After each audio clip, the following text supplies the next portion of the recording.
Oh yes, and we might not get to all of them today. We're gonna just go at the pace that we've been going at. We might be presenting on Wednesday as well. All right. Okay, so we're in chapter 4, and we are talking about the fundamentals of molecular biology. And right now we're starting to get into techniques. We covered the basics of genetics and all of that. So I'm going to start off by today talking about recombinant DNA technology, and we're just going to kind of cycle through all of these different techniques. Don't forget, this isn't actually on that sheet, but don't forget there is that download that you can pull up, and you can fill out your little study sheet as we're going through everything. And it's in the molecular methods assignment all the way to the bottom. All right. So recombinant DNA technology. This is DNA technology, where the basics of what we're talking about is taking a gene from one organism and putting it into another species or organism. Okay, it's really important because it has helped us to really dive deep in some questions looking at the study of the cell. It's required us to actually isolate, amplify, sequence, and manipulate the genes. So we have to understand the structure. We have to understand the chemical basis about it. You know, we have to look at phosphodiester bond. We have to understand how it's cut and all of that stuff. Okay. PCR, which we're going to learn about today. Sequencing. We had to develop the techniques to identify this stuff. Recombinant DNA technology is also called molecular cloning. And cloning is often a term that's used for making a copy of something. Okay, so what we're talking about is making copies of genes and then placing them into a unnatural location. We will typically use vectors. So a vector is any self-replicating thing, any self-replicating sequence of DNA. And it can be a plasmid, but it can also be a virus. Other things that can be pulled into. All right, recombinant DNA is when you have the two different species of DNA from two different species, and you put them together, you glue them together. That's recombinant DNA. When you put that into another organism, then it's a recombinant organism. So like if we put that into E. coli, then we made a recombinant or a new strain of E. coli. What happens? So we transform or introduce those vectors into the new organism that we were putting that into. And then within these cells, they can multiply the genes, express the genes. We can also use these systems to understand what the gene is doing. So I'll give you an example of one. So insulin. Long ago, we used to take insulin from the pituitary glands of pigs, we used to take pig insulin, or we take the pituitary glands of cadavers so that we could treat diabetic patients, right? That wasn't always that great because you have an allergic reaction to the pig version or something like that. But insulin can go into a plasmid vector, go into E. coli. E. coli can make that for us, and we can harvest it and use it. Okay, so the cell multiplies the gene. It can multiply the gene. It can express the gene. We can also use that gene, the new organism, to analyze what the gene is doing. So here is our plasmid vector for cloning. There are key features that you always want to remember. It is a small circular piece of DNA, and where we found these was within E. coli or within bacterial cells. They have an origin of replication. This is where DNA replication begins. There's a consensus sequence there that signifies that location. They typically have some sort of additional gene within this plasmid that helps it to withstand something harsh. So there are antibiotic resistance genes. There are disintegration genes, like genes that will take care of mercury. They're just genes that give some sort of advantage to the holder of this plasmid. Okay? And then the other thing that's really important to us molecular biologists is there's a region where you can insert the foreign DNA. So somewhere along here, without disrupting these things that are beneficial to our cause, you can find a stretch where you can make a cut and put a gene in there that you're interested in. Okay, it's easy. it was easy to find it. Why? Because this is the fourth feature that you want to remember about plasmids, because they're small and they're easy to sequence. They're easy to map out, figure out what's going on. Alright, so the way that this is done is your gene of interest is cut out of the chromosome. So say you're taking the insulin gene out of a human cell, you gotta figure out what chromosome that is and cut it out. And then you would put it into, so the plasmid DNA is also cut, and then you would put that gene into it. The way that we direct the cutting and the putting in is we use these specific enzymes that are responsible for cutting the backbone of DNA. These are restriction endonucleases. These are really cool because they cut at specific recognition sequences. They typically cut at what's called a palindrome. So that means it's read the same forwards and backwards. So here we have a sequence, and we're seeing from the 5' direction to the 3' direction up here, and then backwards on the bottom. Why do we see it like that? Because DNA is double-stranded, right? So this is what it looks like. So GAATTC is what echo R1, the endonuclease echo R1 recognizes. And it actually cuts the phosphodiester backbone right here and right here, so between the G and the A. These were discovered in bacteria, and the whole reason that they're there is because they actually chew up invading DNA. So the viruses that infect bacteria, bacteriophage, they insert their genome, and restriction endonucleases take care of that. They cut them up, chew them up by making these cuts into them. The cool thing about this one, so echo R1 cutting here and here, is you end up with the hydrogen bonds break here, and you have these overhangs. So if we can use cleavage that gives us the overhanging sticky ends,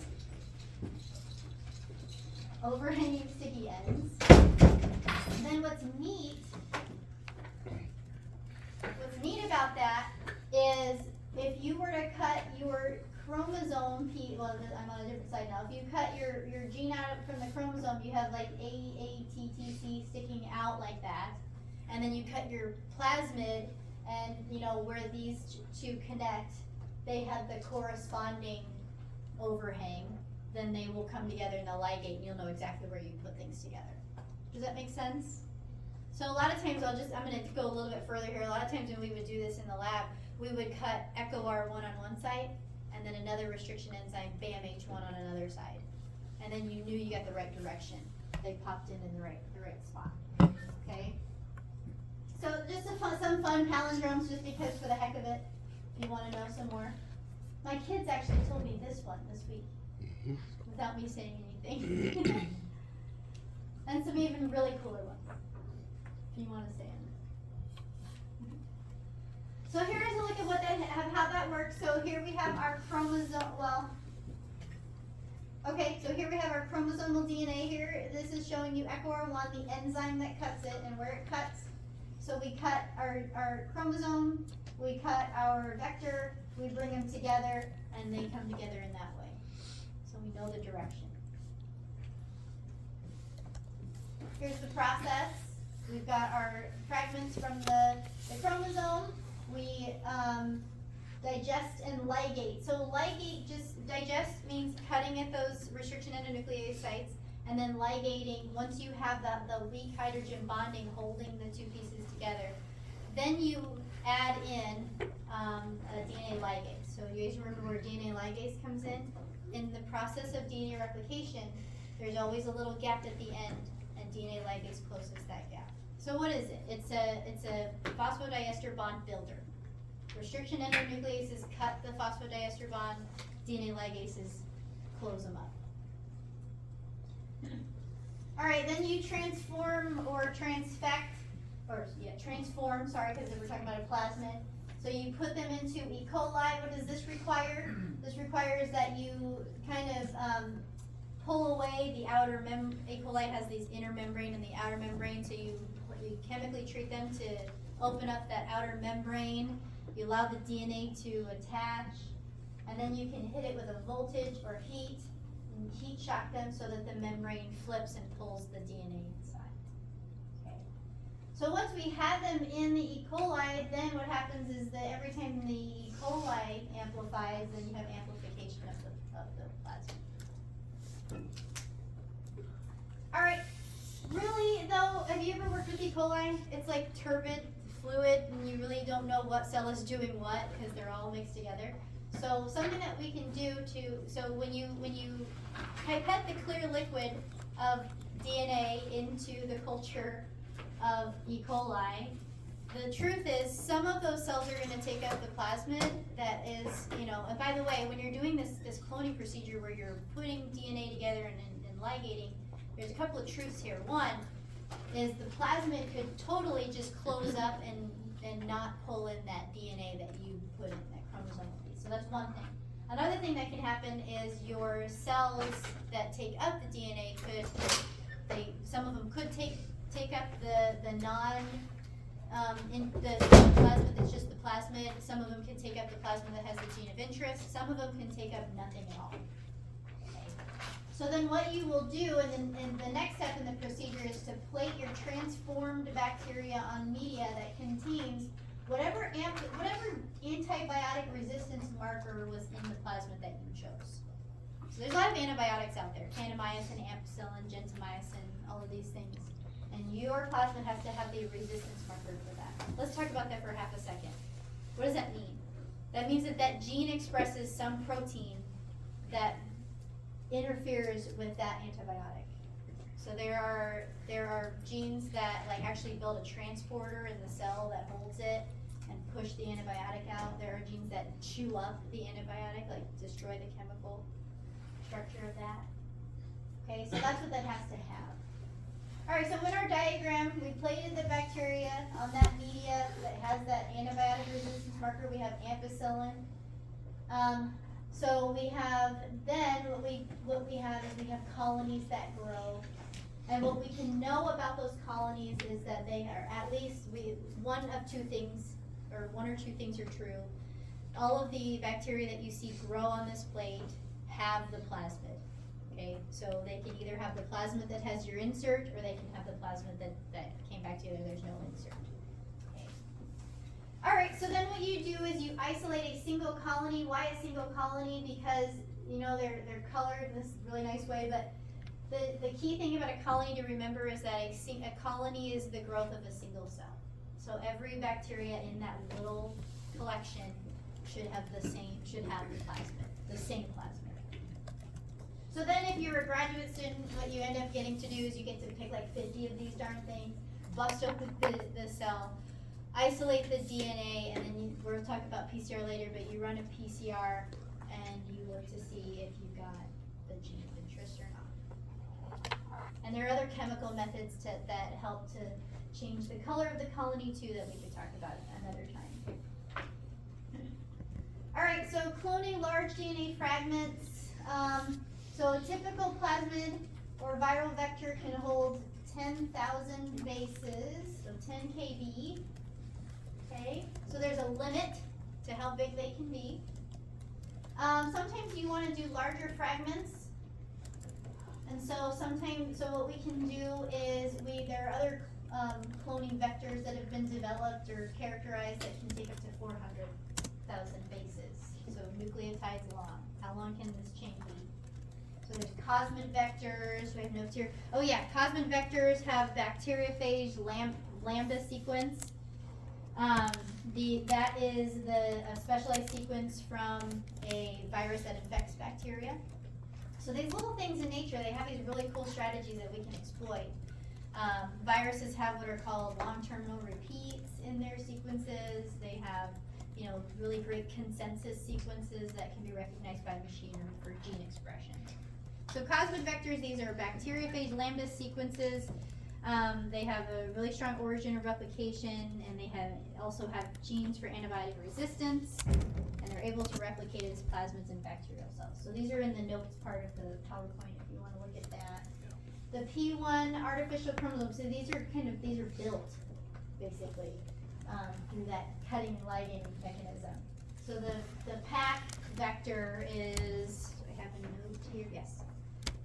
So they they have all the right things.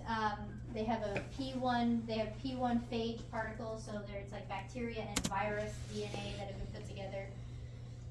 So that has all the good stuff, and you can put your gene into it, and they have like some of the base DNA is originally from E. coli, so it is a good E. coli vector. So BAC vectors, bacterial artificial chromosomes. Chromosome, right? So remember the chromosome in bacteria is typically one large circular chromosome. So you can exploit that and introduce your gene directly into that. And then there's yeast artificial. So the big thing that puts these all together is these are things taking all the best parts of genes for gene expression and cutting and putting them together.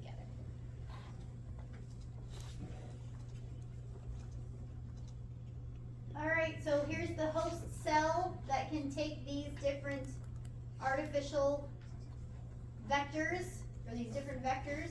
Here's what size of thing you can put in there. So plasmid can take 30 to 45. Bacteriophage, so they're in order by size. So cosmid and bacteriophage P1s. The PACs come next, the BACs are next, and then the YACs are the largest ones. So you can remember that PAC, BAC, and YAC. Okay. Really silly question you might see on an exam. Which one is going to be able to take the largest amount of DNA? Why does it matter? Because we're talking about manipulating. We're talking about like precipitating, using, some of you guys know about gel electrophoresis. We're talking about the limitations of those techniques to be able to pick up this thing we can't see with our unaided eye and move it into something that we can't see with our unaided eye. So we need to know size. All right. Where am I? What am I doing? Okay. Okay, so expression of recombinant genes. Expression is something that we have to contend with. Typically we'll use gene cloning because we actually want copies of a gene, but we also want the gene product, okay? The problem is that some of our gene products in these plasmids are gonna be expressed in a really low amount. Okay, they're not incorporated into the chromosome, especially when we're talking about eukaryotes where everything happens in the nucleus and everything's really organized about how we enhance the gene expression and all that stuff. These are kind of left out of that process. So that can be a problem, okay? So it can be really hard to isolate and then study them afterwards. Bacteria is a really great host because of the fact that it's a prokaryote and there is no nuclear compartmentalization, and finding the machinery is a little bit easier, okay? We have to have the right expression signals on these plasmids in order for us to get expression and copying. All right, so we can also transfect eukaryotic cells, but we have to be mindful of the sequences that are the promoter sequences, the origins of replication, and the machinery that our host cell is going to have to express it. All right, so looking at the expression vectors, focusing on these sequences,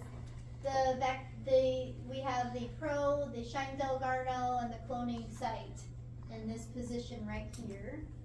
Okay, this is a typical expression procedure. So we have these sequences right in the blue is where we put our inserted DNA. So this is what we transform into the cell, and we have to rely on the orange part and the light green part that the right things are happening. Okay, that we have good promoter, we have a Shine-Dalgarno sequence that helps us to get the mRNA and the protein that we're trying to work with. Okay. So let me just, before we jump into our first presentation, let me go back to the notes. The promoter is the sequence in the DNA that initiates transcription. I know you've probably learned about that in other classes, right? The promoter, you have your -10, -31, where the RNA polymerase is going to be binding. Shine-Dalgarno is a different one. So this is actually a ribosome binding site. And this is what helps your, once transcribed into the RNA carries with it the Shine-Dalgarno sequence that initiates translation. So what are we talking about? We're talking about the mRNA binding the ribosome.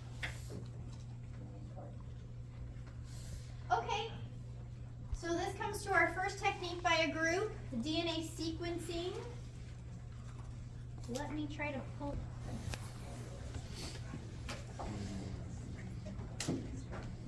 You can stand on this side or that side. Or do you want to? Is this? Did I need to download it a certain way? I don't think so. Okay, because it was like in a web format.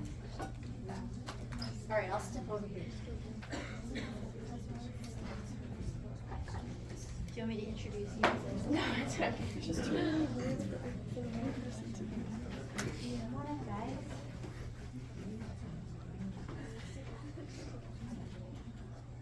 Okay, so we had DNA sequencing. The background development, Frank Sanger developed it in the 1970s, and he started with a classical DNA sequencing method that utilized fluorescent deoxynucleosides, I think that's it, to prevent the addition of another nucleotide. So the method is DNA sequencing determines the order of the 4 nucleotide bases that make up the DNA molecule and convey important genetic information. Complementary base pairing is the basis for the mechanism by which DNA molecules are copied, transcribed, and translated. And the pairing also underlies most of the sequencing methods. What is measured? It allows isolation of individual fragments of DNA to be characterized in detail, and determination of the nucleotide sequence, NGS, which means next generation sequencing, can determine the order of millions of fragments simultaneously. It has a small fragment library for sequencing, then goes to raw data processing, then DNA sequence alignment, assembly, annotation, and downstream analysis. The application, scientists use the sequence information to determine which genes and regulatory instructions are contained in the DNA molecule.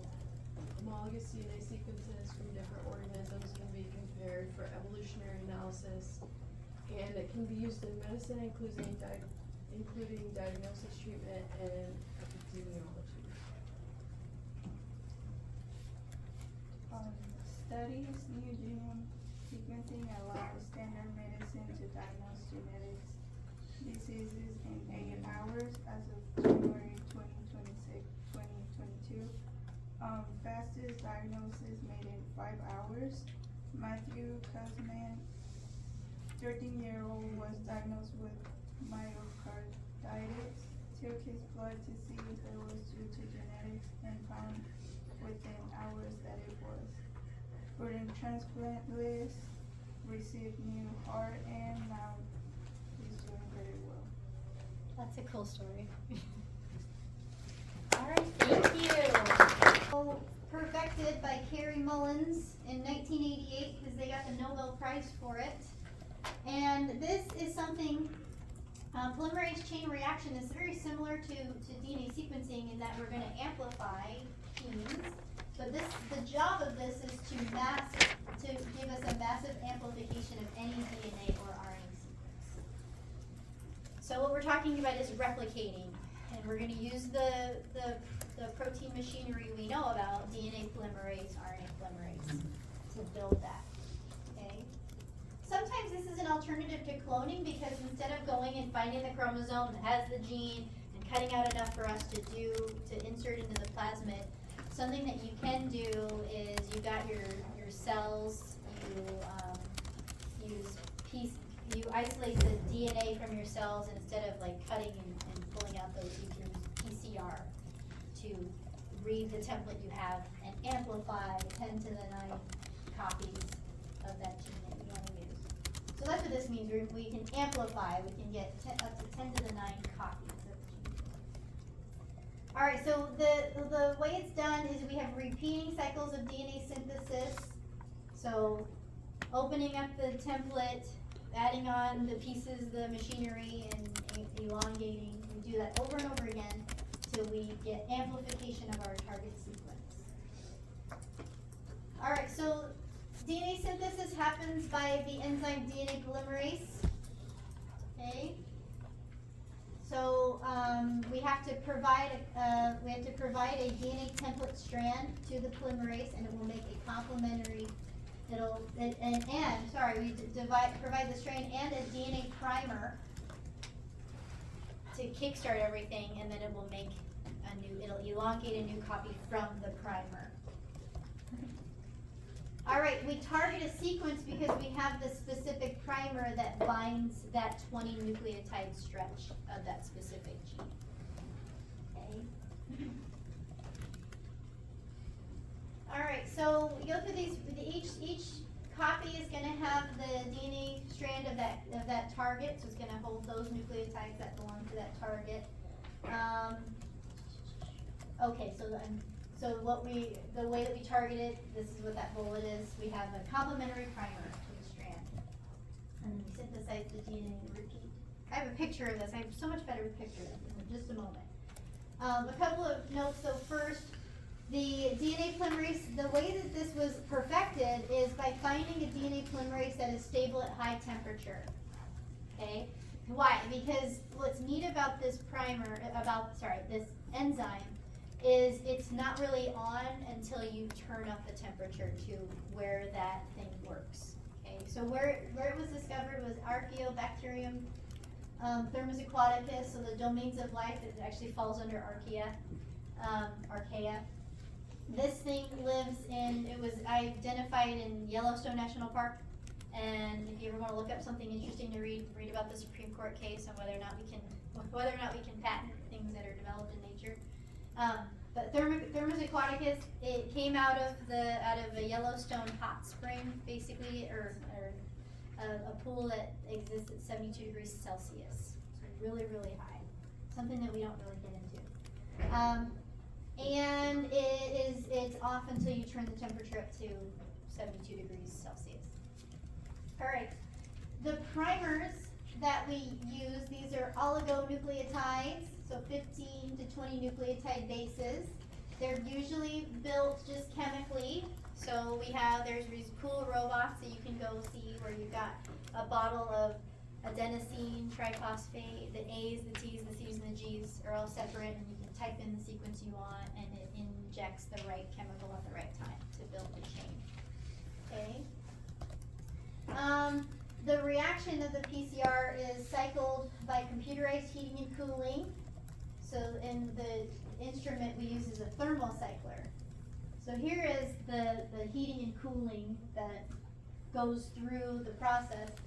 First, you start off, remember that DNA is double-stranded, right? So it's a double strand of DNA. So you start off by heating to 95 degrees Celsius, and that breaks the hydrogen bonds that hold the two strands together. Okay?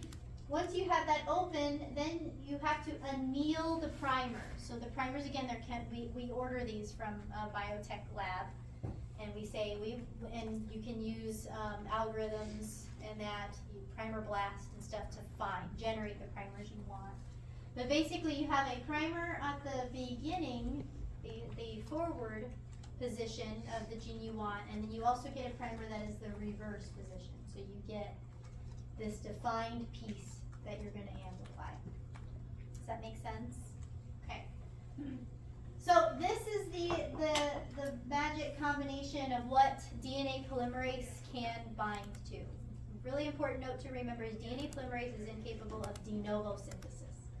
You can't just put it into a mix with A's, T's, C's, and G's and this, and it'll build the new sequence.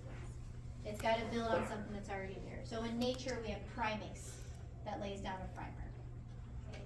So we lay down the primers that we have ordered, synthesized for the specific gene that we're interested in, so we can isolate all the chromosomes and then put in these primers and do this whole thing, and we'll get what we want.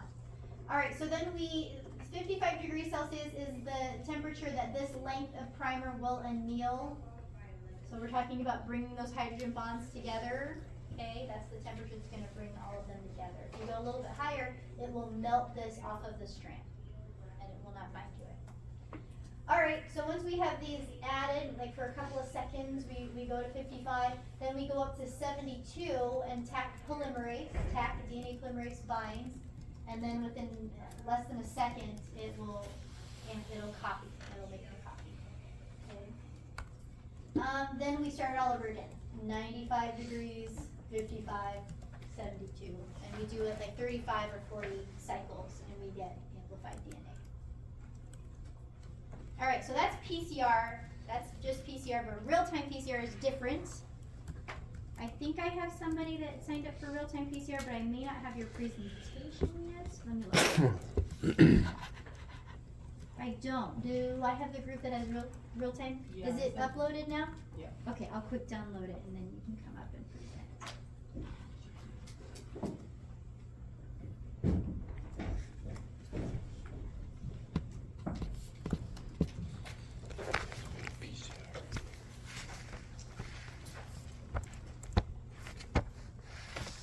What name is it under?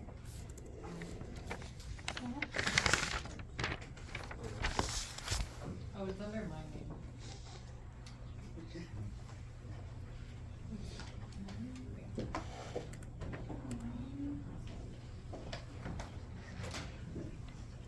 This one, Sanjay.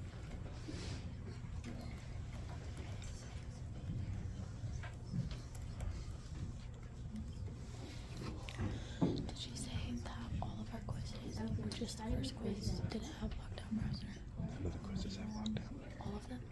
None of them? That is so great.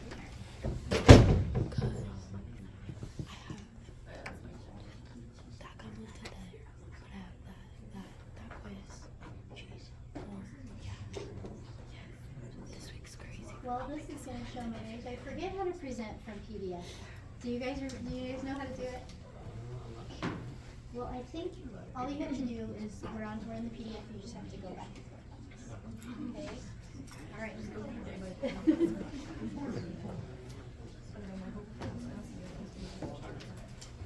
So we have RT-PCR, which is real-time polymerase chain reaction. And the purpose of RT-PCR is to determine and quantify the nucleic acids in biological samples using applications such as gene expression analysis. The amplified DNA is measured as the reaction progresses, and after each cycle and product are quantified. Detection of products is determined by using a fluorescent reporter molecule that yields increased fluorescence with the amount of DNA product. For some background, the PCR was invented by Kary Mullis in 1984, but had its limitations, and he won a Nobel Peace Prize in Chemistry in 1993. And PCR was further developed into real-time PCR by Russell Heiichi in 1992. And so for an example that we found was with COVID testing. The question they asked was, can qualitative RT-PCR be used to identify SARS-CoV-2 RNA and to detect RNA for individuals suspected of COVID-19 amidst the outbreak?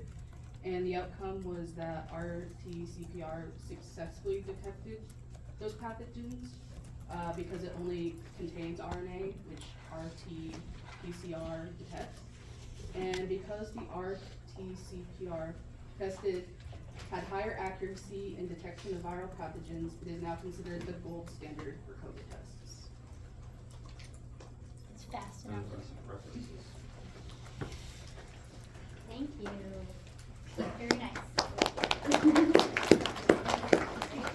Hey, how come I don't get clapped for when I leave? I'm kidding. Oh my gosh, that's embarrassing. So real time.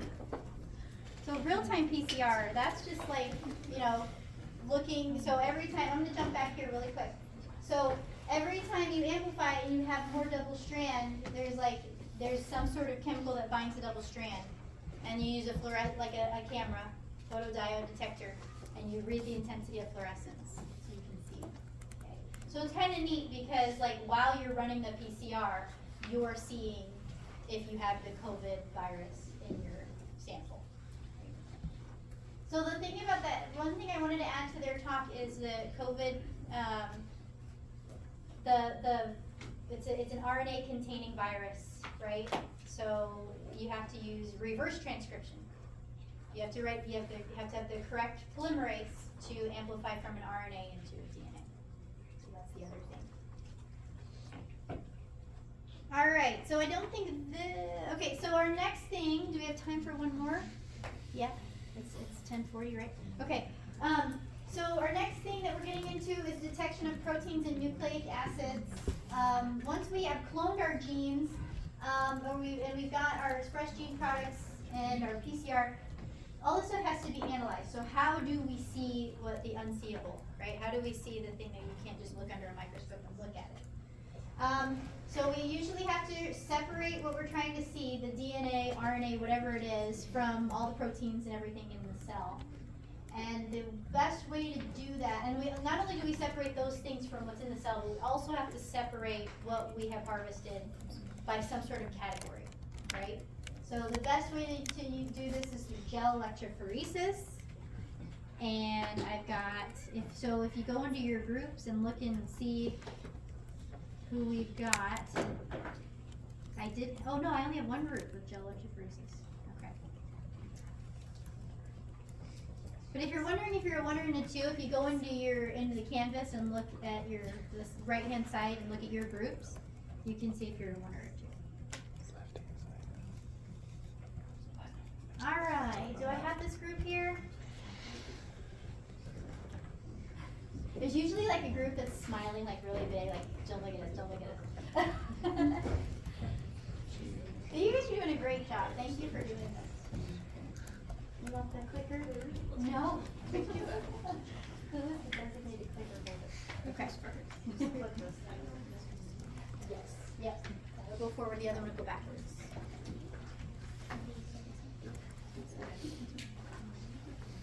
I am here to talk about gel electrophoresis. So first I want to talk about what is this method. It is a technique commonly used in laboratories to separate molecules such as DNA, RNA, and proteins. So charged molecules move through a gel when an electric current is passed across it. This technique measures the relative sizes of DNA fragments.